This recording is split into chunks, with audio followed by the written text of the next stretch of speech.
All right, welcome back. Now, at the dawn of democracy in 1994, former President Nelson Mandela issued a clarion call to white Afrikaans women to be a part of building the new nation.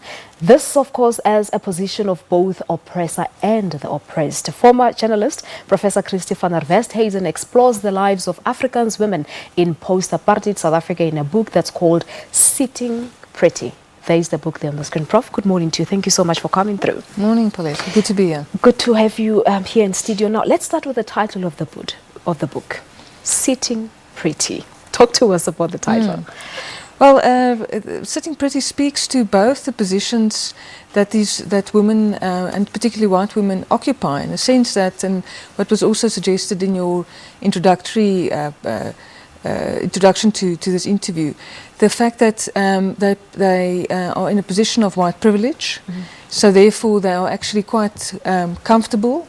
Also, in the democratic era, we see white people actually being even more comfortable than before. White wealth has increased. So it speaks to that, but it also speaks to the kinds of disciplines that women have to abide by in terms of how they carry themselves and how they present themselves. So literally, women have to sit pretty.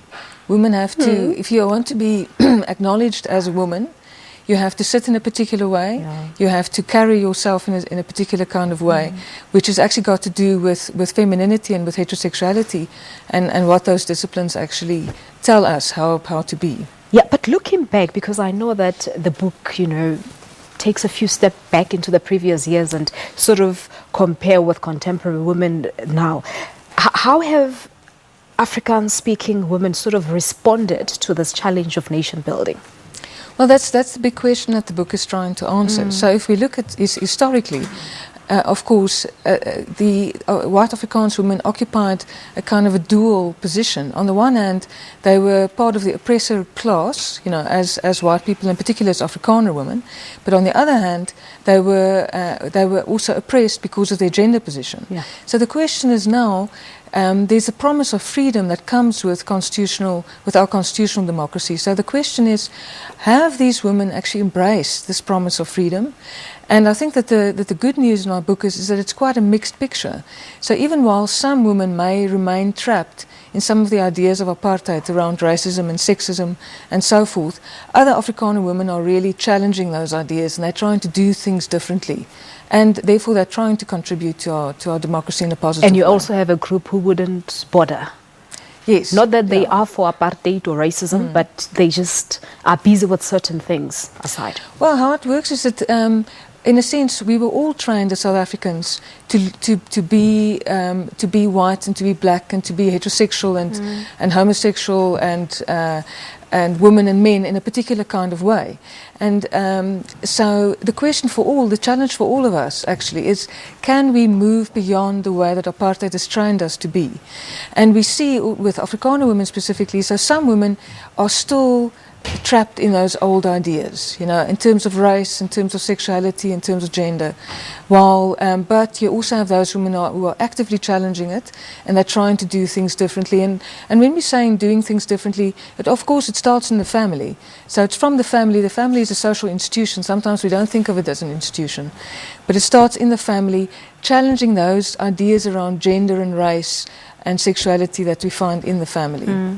And, talking about the fact that it starts within a family, looking at your surname, van Westhuizen, I would imagine that you sort of experienced some of these things while growing up. Yes, I do write also from a personal position.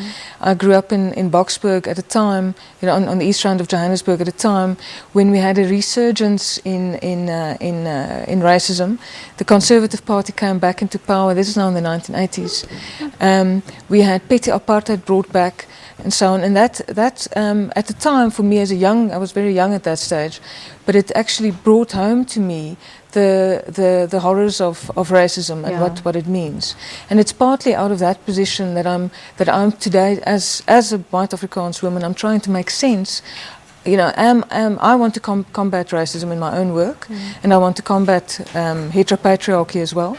and I'm trying to make sense of what are we as white people, and particularly as white women, what can we do to advance our democracy and make it make this country a better place. Yeah, but the issue of racism and whiteness, is it something that's ever going to be worn? I mean, we're reporting this morning on the incident at Food Lovers Market here in Johannesburg, where a worker was allegedly beaten up for not wearing his cap.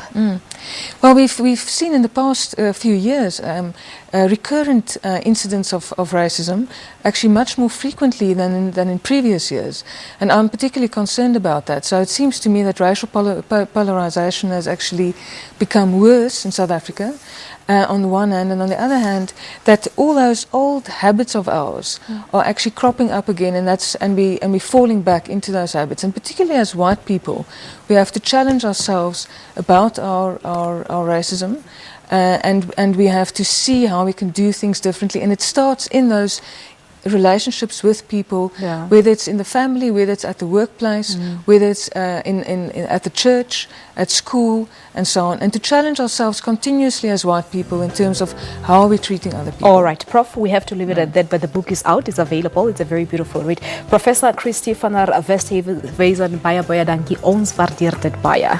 Thank you, Felicia. Thank you so much. Let's take a quick break here on Morning Live, and then we'll say our goodbyes.